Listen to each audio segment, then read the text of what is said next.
Good morning, Radhe Radhe. शाम के बज गए हैं 5 और मैं आ गई हूँ अपनी किचन में, जहाँ पे आज मैं बनाने वाली हूँ पोटैटो बाइट्स। बच्चे को कुछ अलग खाना था, वो कह रहा था मुझे कुछ खाना है, कुछ नमकीन खाना है, तो मैंने सोचा चलो आज उसके लिए पोटैटो बाइट्स बनाते हैं। काफ़ी टेस्टी बनते हैं और उसके फेवरेट्स में से हैं। सबसे पहले ऑयल और उसमें थोड़ा गार्लिक जो कि मैंने चॉप कर रखा था, और उसमें अगर आप चिली फ्लेक्स मिलाना चाहें तो मिला सकते हैं, लेकिन बच्चे के हिसाब से मैं बना रही हूँ तो उसमें मैंने चिली फ्लेक्स नहीं डालते हुए सीधा पानी डाला 1 कटोरी। और 1 कटोरी जिससे नाप के पानी डाला था उतना ही इसमें चावल का आटा जाता है। 2 मिनट इसको गैस पे चला लेंगे, उसके बाद इसको छोड़ देंगे या फिर किसी खुले बर्तन में निकाल के 5 मिनट के लिए थोड़ा ठंडा होने के लिए रख देंगे। और शाम की चाय भी बन गई है साथ में ही। बाहर 1-2 गेस्ट आए हुए हैं, उनको चाय सर्व करके फिर से लगना है इसी काम पे।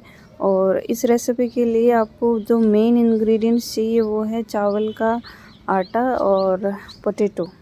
तो पोटैटो मैंने 2 मैश करके रख लिए थे, उसमें थोड़ी सी धनिया पत्ती डाली टेस्ट के लिए, और ऊपर से डाल देंगे ये चावल का बनाया हुआ बैटर या पेस्ट या पाउडर, जो भी कहें इसको। और टेस्ट के अकॉर्डिंग इसमें हम ग्रीन चिली भी डाल सकते हैं अगर आपके बच्चे थोड़े बड़े हैं और खा लेते हैं इजीली तो। और थोड़ी सी इसमें जाएगी काली मिर्च, लाल मिर्च अगर आपको पसंद हो तो, और नमक। फिर इसको थोड़ा अच्छा से गूँथ के और इसके 3-4 पार्ट्स में इसको डिवाइड करके रोल्स बनाने हैं। रोल्स बना के इनको छोटे छोटे टुकड़ों में काट के अच्छे से उनको एक शेप दे देनी है। मीन्स वो बीच में से जो बाइट से कटे फटे ना हों, क्योंकि अगर कटे फटे होंगे तो उसमें जो ऑयल है वो भर जाने के चांसेस रहेंगे।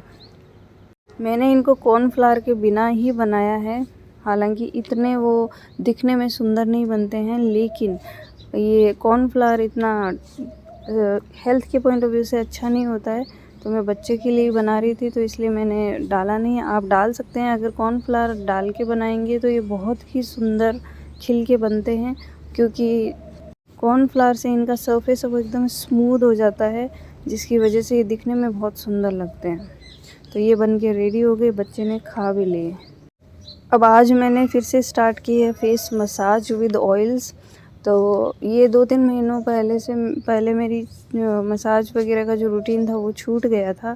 तो इसके लिए सबसे पहले मैंने कच्चे दूध से, क्योंकि शाम को ही हम दूध लाते हैं, तो कच्चे दूध से फेस को और गर्दन को एकदम किया साफ़, क्योंकि अब जॉब वगैरह के लिए बाहर जाते हैं तो थोड़ा टैनिंग वगैरह भी हो ही जाती है। तो आँखों के नीचे और चारों तरफ से इसको एकदम क्लियर करके मैं 2-3 तरीके के ऑयल्स यूज़ करती हूँ, जिसमें एक तो रोज़ हिप ऑयल है, काफ़ी अच्छा होता है, थोड़ा लाइट होता है। एक राइस ब्रान ऑयल है जो अलग से आता है फेस के लिए, और एक बादाम ऑयल मीन्स आमंड ऑयल। इन तीनों को मिक्स करके मसाज आप भी करें, क्योंकि स्किन जैसे जैसे हमारी 30 के बाद थोड़ी हो जाती है, तो अच्छा प्रॉपर ऑयलिंग अगर फेस की होती रहती है तो फेस पे रिंकल्स वगैरह नहीं जाते। आँखों के नीचे भी आप अच्छे से मसाज दे सकते हैं, क्योंकि आँखों के नीचे मैंने आजकल इन दिनों में देखा है थोड़ी 2-3 तरह की जो क्रो लाइंस है साइड में, और क्रो लाइंस तो नहीं है लेकिन नीचे 2-3 तरह की लाइंस अब बनने लग गई हैं। तो मुझे लगा कि मुझे फिर से मसाज करनी शुरू कर देनी चाहिए। और ये वाले जो एक्सरसाइज़ है ये है चीक्स के लिए, जो मीन्स कई लेडीज़ होती है, जेंट्स भी होते हैं जिनके फेस काफ़ी मोटा हो जाता है और उस पे मांस है वो ऐसे लटका हुआ सा या भरा हुआ सा फील आता है। तो चीक्स के लिए अच्छा है, क्योंकि अगर वहाँ मसाज होएगी, ब्लड सर्कुलेशन अच्छा होएगा, तो इससे फेस एकदम इवन लगेगा, कहीं पे ज़्यादा कहीं पे कम ऐसा नहीं लगेगा, और थुल सा फेस नहीं लगेगा। So these are the motions जिनमें आप अच्छे से मसाज कर सकते हैं अपने फेस की। और फेस की मसाज में सबसे ज़्यादा इम्पोर्टेंट है चीक्स प्लस आइज़। तो आइज़ के नीचे बहुत डेलिकेटली अच्छे से मसाज करनी चाहिए, और उसके लिए आपको ऑयल जो है वो थोड़ा अच्छी मात्रा में भरपूर लेना पड़ेगा, ताकि क्या है आंखों के नीचे खिंचाव ना आए, और ऑयल अच्छे से होगा तो वो एकदम स्लिप करेगी हमारी जो फिंगर्स है ईजीली, इसलिए उसी हिसाब से आपको ऑयल भी लेना पड़ेगा। मैंने ऑयल काफ़ी अच्छी मात्रा में लिया था, लेकिन धीरे धीरे पूरा स्किन में अब्जॉर्ब हो गया है। इसका मतलब ये है कि आपकी स्किन को ऑयल अच्छे वाला चाहिए, क्योंकि अब ड्राई होने लग गई है स्किन। थोड़ा सर्दियों वाला मौसम आ रहा है, स्किन भी ड्राई होने लग गई है। और मैंने तो पिछले 3-4 महीनों से मसाज मेरी हो ही नहीं पाई थी बिल्कुल भी। लेकिन जब भी मैं मसाज करती हूँ, अच्छी मात्रा में ऑयल लेती हूँ, तो उससे क्या है, बहुत अच्छे से स्लिप होते जाता है हाथ भी और फिंगर्स भी। तो इससे रिंकल्स और बढ़ने के चांसेस नहीं रहते हैं। और मसाज आपको डेली करनी चाहिए। और जब भी आपका मन दुखी हो या अच्छा मूड ना हो, तो अपनी ब्यूटी पे ज़रूर ध्यान दीजिए। मैं औरतों को कह रही हूँ, अपनी ब्यूटी पे थोड़ा ध्यान दीजिए। जैसे ही आप अपना खिलखिलाता और चमकता हुआ फेस जब कांच में देखेंगी, तो आपका पूरा मूड एकदम फ्रेश हो जाएगा। क्योंकि यही होता है कि बच्चों के बाद हम औरतें हैं, और मैंने तो अपनी मदर को और इनको कभी ध्यान देते हुए देखा ही नहीं। मीन्स 30-40 की एज के बाद में वो घरों में इस तरीके से बच्चों में बिज़ी हो जाते हैं कि खुद पे ध्यान न देने की वजह से भी हम ज़्यादा दुखी रहने लग जाते हैं। क्योंकि जब हम अपने आप को देखते हैं, तो हमें लगता है कि हम क्या थे, हम क्या हो गए हैं। तो थोड़ा अपनी ब्यूटी पे, थोड़ा अपना मीन्स ब्यूटी पे ऐसा नहीं है कि आप थोपते रहें इस पे चीज़ें, मेकअप वगैरह थोपते रहें। ये ना करके थोड़ा सा इनर ब्यूटी पे भी ध्यान देवें, और थोड़ा सा जो आप कर सकती हैं मसाज वगैरह, इन चीज़ों पे भी ध्यान देवें। तो इससे आप थोड़ा अपने आप को रिलैक्स्ड फील करेंगी।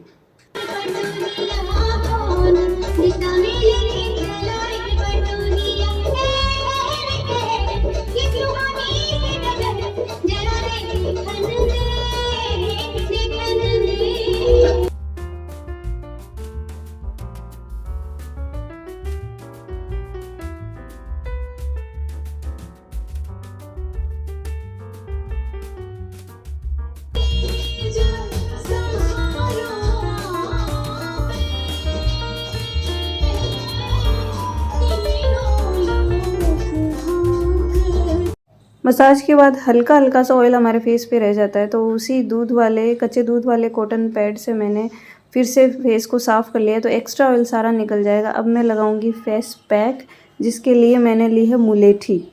ठीक है, मुलेठी आपके फेस की टैनिंग सारी हटा देता है। और थोड़ी सी उसमें ऐड की है ग्लिसरीन, और थोड़ा सा कच्चा दूध मैंने बचा के रखा था, ताज़ा है ये।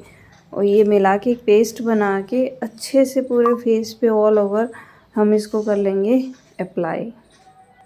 इसमें आपको ऑल ओवर मींस गर्दन और फेस पूरा कवर करना है। और क्योंकि इसमें ग्लिसरीन है, तो आँखों के नीचे, आँखों की पुतलियों पर, मतलब बाहर की साइड में आईलिड्स पर अच्छे से आप इसको लगा सकते हैं।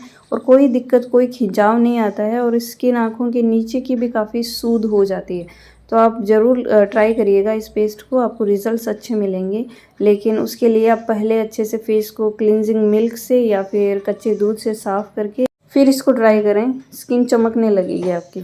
अब हो गया शाम के खाने का टाइम, तो मैंने और यूवी ने तो पोटैटो बाइट्स खा लिए थे। और थोड़े ऑयल में तले हुए होते हैं वो, हालांकि उनमें कोई ख़ास ऑयल होता नहीं है, लेकिन फिर भी थोड़ा लेट ही खाया था हमने, इसलिए मुझे इतनी भूख नहीं है। लेकिन मैं एक पराठा ज़रूर खाऊंगी, क्योंकि गोभी के पराठे मेरे फेवरेट में से एक है। और इसके लिए मैंने क्या किया था, पोटैटो बाइट्स जो बनाए थे उसमें पोटैटो चाहिए होते थे, तो मैंने दो आलू एक्स्ट्रा उसमें बॉईल किए थे पराठों के लिए। तो सुबह वाली जो गोभी की सब्ज़ी थी, उसमें 1-2 बॉइल्ड जो आलू थे वो भी मैंने मैश कर लिए हैं अच्छे से।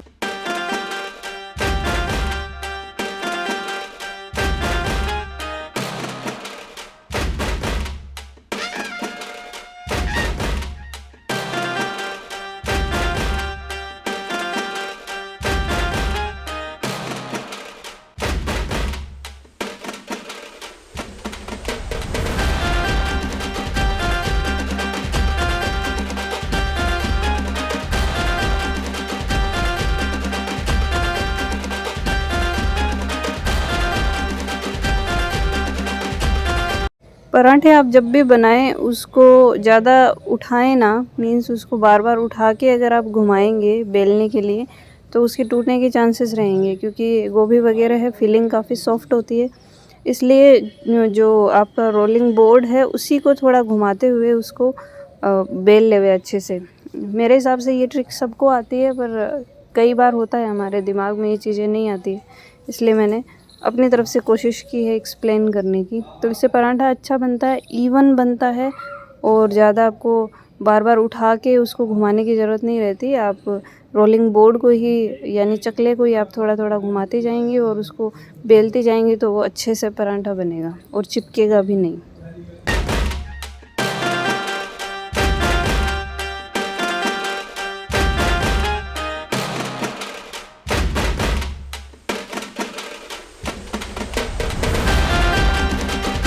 कल परसों वाले व्लॉग में मैंने आपको दिखाया था, हम यहाँ पे एक मेला लगा है जो दूर दूर से काफ़ी अलग अलग तरह के लोग आते हैं सामान बेचने के लिए। तो वहाँ से मैंने ये 2 कुर्तीज़ ली थी और मेरे को बहुत पसंद आई। मैंने इनको फिटिंग करने से पहले धोया है ताकि अगर श्रिंक होना हो तो हो जाए, क्योंकि प्योर कॉटन है और 150 रुपये की एक कुर्ती मुझे ये मिली। इसीलिए मैंने उस व्लॉग में भी आपको बताया था कि ऐसे मेलों में मैं पक्का ही जाती हूँ, क्योंकि बहुत अच्छा मटेरियल कई बार बहुत कम रेंज में मीन्स काफ़ी अच्छी रेट्स पे मिल जाते हैं और कुर्तीज़ को देखने पे ही आपको इनके कलर्स पसंद आ जाते हैं। सी यू सून, बाय।